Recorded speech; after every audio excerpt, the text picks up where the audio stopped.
ابھی کچھ دن قبل ہمارے درمیان سے بھائی مولانا اکرام رضا قادری رخصت ہوئے۔ یقیناً ان کی موت نے ہر ایک کو غم پہنچایا اور سب لوگ ان کے لیے دعائے مغفرت کل بھی کر رہے تھے، آج بھی کر رہے ہیں اور انشاءاللہ کرتے رہیں گے۔ مولانا اکرام رضا قادری ہمیشہ غلط لوگوں کا رد کیا کرتے تھے، بدعقیدوں کا اور دشمنان اسلام کا کھل کر مقابلہ کیا کرتے تھے، اور میں بہت قریب سے ان کو جانتا تھا، اکثر ہماری بات ہوا کرتی تھی، اور مجھے ذاتی طور پر کتنا دکھ ہے ان کے جانے کا میں بیان نہیں کر سکتا، لیکن یہ تو حق ہے، آپ چاہو یا نہ چاہو جانا سبھی کو ہے، کوئی آج گیا ہے تو کوئی کل جائے گا، اس دنیا میں ہمیشہ کسی کو نہیں رہنا ہے۔ تو جب ان کا انتقال ہوا، جب وہ اس دنیا سے رخصت ہوئے، تو ان کے انتقال پر ایمان والوں کی آنکھیں بھیگیں اور سب نے غم کا اظہار کیا، ان کے گھر والوں کے ساتھ تعزیت کا اظہار کیا۔ لیکن یہ جو بابا جاہل ظریف چشتی ہے، تو اس نے ایک ویڈیو بنایا، اس جاہل اعظم نے، اور ویڈیو بنانے کے بعد میں مولانا اکرام رضا قادری کے تعلق سے بہت ساری واہیات باتیں کی، بہت ساری غلط باتیں کی کہ جن کو سن کر کے میں حیران رہ گیا، اور میں یہ سوچنے لگا کہ آخر کوئی بھی انسان جو اپنا تعلق اسلام سے بتاتا ہو، خود کو مسلمان کہلاتا ہو، وہ کسی کے مرنے پر، کسی کی موت پر ایسی باتیں کیسے کر سکتا ہے؟ باقاعدہ اس نے ویڈیو کے ذریعے پیغام دیا لوگوں کو، اور اس نے اپنی خوشی کا اظہار کیا، اور اس نے کہا کہ مولانا اکرام رضا قادری کی موت ہونے والی ہے، وہ مرنے والا ہے، مجھے یہ پہلے ہی سے پتا تھا۔ یہ ظریف چشتی کے الفاظ ہیں کہ میں یہ پہلے ہی سے جانتا تھا کہ مولانا اکرام کو موت آنے والی ہے، وہ مرنے والے ہیں۔ اللہ اکبر کبیرہ! بھئی کون مرے گا، کون جیے گا، کس کو موت کب آنی ہے؟ یہ 2 ٹکے کا بابا یہ دعویٰ کر رہا ہے کہ وہ جانتا ہے کہ کون کب مرے گا۔ میں پوچھتا ہوں اس جاہل بابا سے، میں کہنا چاہتا ہوں کہ اگر تو یہ دعویٰ کرتا ہے، تو نے کہا کہ مولانا اکرام رضا قادری کی موت ہونے والی، وہ مرنے والے، مجھے الہام ہو گیا تھا پہلے ہی، میں پہلے ہی جان چکا تھا کہ انہیں موت آنے والی ہے، تو میں پوچھنا چاہتا ہوں اس جاہل بابا سے کہ تجھے غیرت آنا چاہیے کہ تو نے کسی کی موت پر اس طرح کی باتیں کی۔ میں تجھ سے کہتا ہوں، اگر تجھے الہام ہوتا ہے، تجھے یہ دعویٰ ہے، تو یہ کہتا ہے کہ مجھے پتہ لگ گیا تھا ان کے مرنے کے بارے میں، تو میں پوچھنا چاہتا ہوں، میں سرتاج رضوی تجھ سے جاننا چاہتا ہوں کہ مجھے موت کب آئے گی، میں کس دن مروں گا، کون سی ڈیٹ میں مروں گا، کون سا مہینہ ہوگا، مجھے بتا۔ اور دوسری بات، اس ظریف بابا نے، ڈھونگی بابا نے یہ کہا کہ اب مولانا اکرام مر گئے، دنیا سے چلے گئے، اب ان کی قبر میں عذاب ہو رہا ہے۔ اللہ اکبر کبیرہ! اور اس نے کہا کہ مجھے بشارت ہوئی ہے کہ ان کی قبر میں انہیں عذاب ہو رہا ہے، ان پر عذاب کیا جا رہا ہے۔ اللہ اکبر! تو قبر کے بارے میں جانتا ہے کہ کس کی قبر میں کیا ہو رہا ہے، کس کی قبر میں عذاب ہو رہا ہے یا نہیں ہو رہا ہے، یہ تو جانتا ہے، اور دعویٰ کر رہا ہے کہ تجھے بشارت ہوئی ہے۔ بغیرت انسان، شرم کر، حیا کر! کیا تو نہیں جانتا کہ رمضان شریف میں مرنے والا جب اس دنیا سے جاتا ہے، رخصت ہوتا ہے، تو اللہ کے کتنے انعامات اس پر ہوتے ہیں؟ رمضان کی برکتیں اس کو ملتی ہیں۔ مولانا اکرام رضا قادری کا انتقال رمضان میں ہوا، اور الوداع جمعے کا دن تھا۔ قسمت والوں کو میسر ہوتی ہے ایسی موت، قسمت والوں کو ملتا ہے یہ دن، قسمت والوں کو ملتا ہے یہ مہینہ، اور تو کہہ رہا ہے رمضان میں مرنے والے شخص کو، اس انسان کو جو الوداع جمعے کے دن دنیا سے گیا، کہ ان کی قبر میں عذاب ہو رہا ہے۔ استغفر اللہ!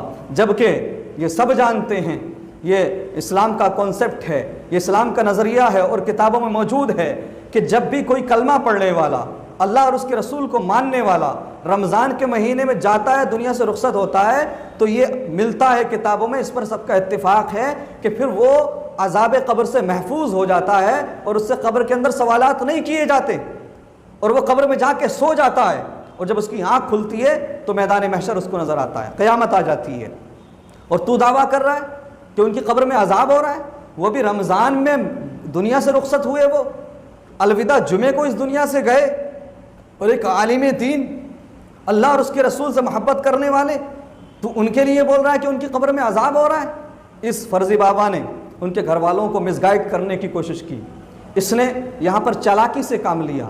ارے جاہل بابا، تیری ہر حرکت کو ہم جانتے ہیں، تیری ہر حرکت سے ہم واقف ہے، تو کتنا بڑا مکار ہے یہ ساری دنیا جان چکی ہے۔ اس نے کہا کہ اگر مولانا اکرام رضا قادری کے گھر والے چاہتے ہیں کہ ان کی قبر میں عذاب نہ ہو، تو پھر میں ان سے کہتا ہوں کہ ان کی جو ویڈیوز پڑی ہوئی ہیں میرے تعلق سے، یعنی ظریف بابا کے تعلق سے، وہ ویڈیوز ان کے جو رد میں ہیں ان ویڈیوز کو ہٹا دیا جائے۔ یعنی سودا کر رہا ہے کہ اگر ظریف چشتی کے خلاف جو ویڈیوز انہوں نے بنائی تھی، رد کیا تھا، اگر ان ویڈیوز کو ہٹا دیا جائے گا تو اکرام رضا قادری کی قبر سے عذاب اٹھا لیا جائے گا۔ اللہ اکبر کبیرہ۔ تو یہ مکاری تھی اس کی، یہ چاہتا تھا کہ اس کے گھر والے یا اس کے جو ملنے والے ہیں وہ اکرام رضا قادری کی ویڈیوز جو میرے خلاف بنی ہوئی ہیں، چونکہ اس سے دنیا دیکھتی ہے کہ یہ کیسا بابا ہے، یہ کون ہے، کتنا بڑا ڈھونگی ہے، اس لیے اس نے سوچا کہ لاؤ مس گائیڈ کر دوں تاکہ ان کے لوگ ڈر کر کے ویڈیوز ہٹا دیں۔ سن بابا سن، اکرام رضا قادری نے جو تیرے تعلق سے باتیں کی وہ سب کی سب حق تھیں، انہوں نے تیرا رد کیا تو یوں ہی ذاتی دشمنی کا مسئلہ نہیں تھا، کوئی ذاتی معاملہ نہیں تھا، انہوں نے اسلام کے مطابق شریعت کے اکارڈنگ تیرا رد کیا، اور جو تو نے خرافات کی، جو تو نے گمراہی پھیلائی، بدگمانی پھیلائی، اور تو نے جو رافضیت کا فروغ دینے کی کوشش کی، تیرے خلاف اس لیے انہوں نے ویڈیوز بنائی، وہ سب کی سب پڑی رہیں گی۔ اس نے کہا کہ مجھے بشارت ہوئی ہے کہ ان کی قبر میں عذاب ہو رہا ہے۔ اللہ اکبر کبیرہ۔ اگر اس عذاب کو روکنا چاہتے ہو تو ویڈیوز ڈیلیٹ کر دو۔ واہ، مطلب ویڈیوز ہٹانے سے قبر کا عذاب رک جائے گا۔ بے غیرت، بے حیا، تجھے کچھ پڑھ لینا چاہیے کہ رمضان میں مرنے والا اللہ کی رحمت سے اللہ کی رحمت اس کا مقدر بن جاتی ہے جو رمضان میں دنیا سے جاتا ہے۔ پھر اس نے ایک بات اور کہی، اس نے کہا کہ اکرام رضا قادری کو کورونا اس لیے ہوا اور ایسی موت اس لیے ہوئی کہ وہ حضرت علی کا چوتھا نمبر مانتا تھا، یعنی حضرت علی کو وہ چوتھا خلیفہ مانتا تھا، ان کا نمبر چوتھا مانتا تھا، اس لیے اکرام رضا قادری کی موت ہوئی، اس لیے اکرام رضا قادری کو کورونا ہوا۔ اور اس نے کہا کہ اب جو بھی حضرت علی کو چوتھا خلیفہ مانے گا، حضرت علی کا چوتھا نمبر مانے گا، جو حضرت علی کو پہلا نمبر نہیں مانے گا، جو حضرت علی کو سب سے افضل نہیں مانے گا، اسے کورونا ہو جائے گا اور اس کی بھیانک موت ہوگی، اس کی بری موت ہوگی۔ وارے جاہل بابا، وارے ڈھونگی، بے غیرت، بے حیا، بے شرم، شرم کر۔ اس پر اہل سنت و جماعت کا اتفاق ہے کہ انبیاء کے بعد افضلیت کے اعتبار سے سیدنا صدیق اکبر رضی اللہ تعالیٰ عنہ کا پہلا نمبر ہے، اور اجماع امت ہے اس پر۔ اور تو بول رہا ہے جو حضرت علی کا پہلا نمبر نہیں مانے گا وہ اسے کورونا ہو جائے گا اور وہ بری موت مرے گا۔ بغیرت، شرم کر، یہ عقیدہ تو ساری امت کا ہے اور اس پر اجماع امت ہے، اہل سنت و جماعت کا اس پر اتفاق ہے کہ سیدنا صدیق اکبر کا پہلا نمبر ہے اور سیدنا حضرت مولا علی رضی اللہ تعالیٰ عنہ چوتھے خلیفہ ہیں۔ فضیلت کی بات نہیں ہو رہی، اللہ رب العزت نے حضرت علی رضی اللہ تعالیٰ عنہ کو بے شمار فضیلت بخشی ہے۔ بات افضلیت کی جب آئے گی تو ہمارے نبی صلی اللہ تعالیٰ علیہ وسلم نے خود یہ نظریہ امت کو دیا کہ سیدنا صدیق اکبر پہلے خلیفہ ہیں، سیدنا عمر فاروق اعظم دوسرے خلیفہ ہیں، سیدنا عثمان غنی رضی اللہ تعالیٰ عنہ تیسرے خلیفہ ہیں، اور مولا علی مشکل کشا چوتھے خلیفہ ہیں۔ اور تو کہہ رہا ہے کہ جو ان کو پہلا خلیفہ نہیں مانے گا مولا علی کو، اسے کورونا ہو جائے گا، اس کی بھیانک موت ہوگی۔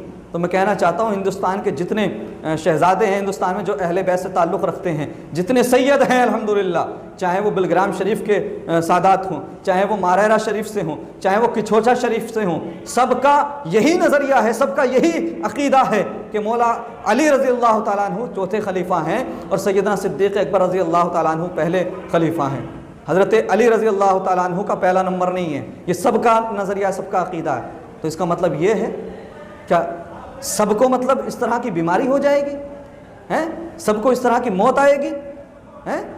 غیرت آنا چاہیے، شرم کرنا چاہیے تجھے کہ تو کچھ بھی بول دیتا ہے، تجھے سمجھ نہیں آتی کہ تو نے کیسی بات کی ہے۔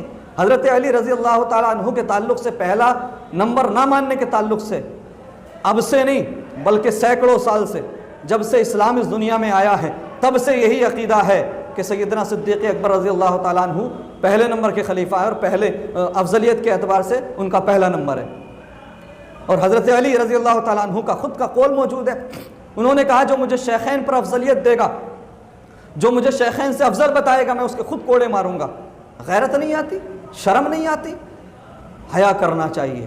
میں کہنا چاہوں گا اپنے مسلمان بزرگوں، دوستوں سے، ساتھیوں سے کہ ایسے فرضی بابا سے بچیں اور زیادہ سے زیادہ اس کے خلاف آواز اٹھائیں اور یہ بغیرت جہاں سے آیا ہے وہاں چلا جائے۔ میں بہت سمے سے سوچ رہا تھا کہ میں بھائی مولانا اکرام رضا قادری کے تعلق سے جو اس نے بکواس کی ہے اس کا جواب دوں اور اس کا چہرہ دنیا کو دکھاؤں، لیکن وقت نہیں مل پا رہا تھا۔ لیکن اس نے یہ سوچ لیا کہ شاید جو ہے اب میرے خلاف کوئی نہیں بولے گا اور میں اب جو ہے کچھ بھی بول دوں گا تو میری بات کو مانا جائے گا۔ بے غیرت بے حیا مرنا سب کو ہے، مرنا تجھے بھی ہے، مرنا ہمیں بھی ہے۔ اس دنیا میں ہمیشہ کوئی نہیں بیٹھا رہے گا۔ اللہ سے دعا کرنا چاہیے کہ پروردگار ہمیں بھی رمضان میں اور ایسے مبارک مہینے میں اور جمعے کے دن مبارک دن موت عطا کر دے، ایمان کی حالت میں دنیا سے چلے جائیں تو اس سے بڑی خوش نصیبی والی کیا بات ہوگی۔ غیرت کرنا چاہیے، حیا کرنا چاہیے۔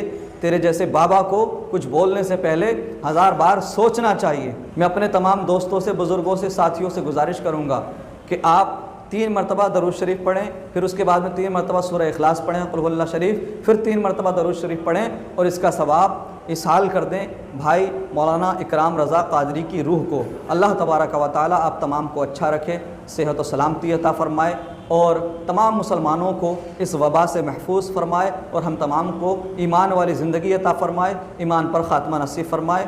انشاءاللہ بہت جلد ہی ملیں گے، آپ سے اجازت چاہتے ہیں۔ السلام علیکم۔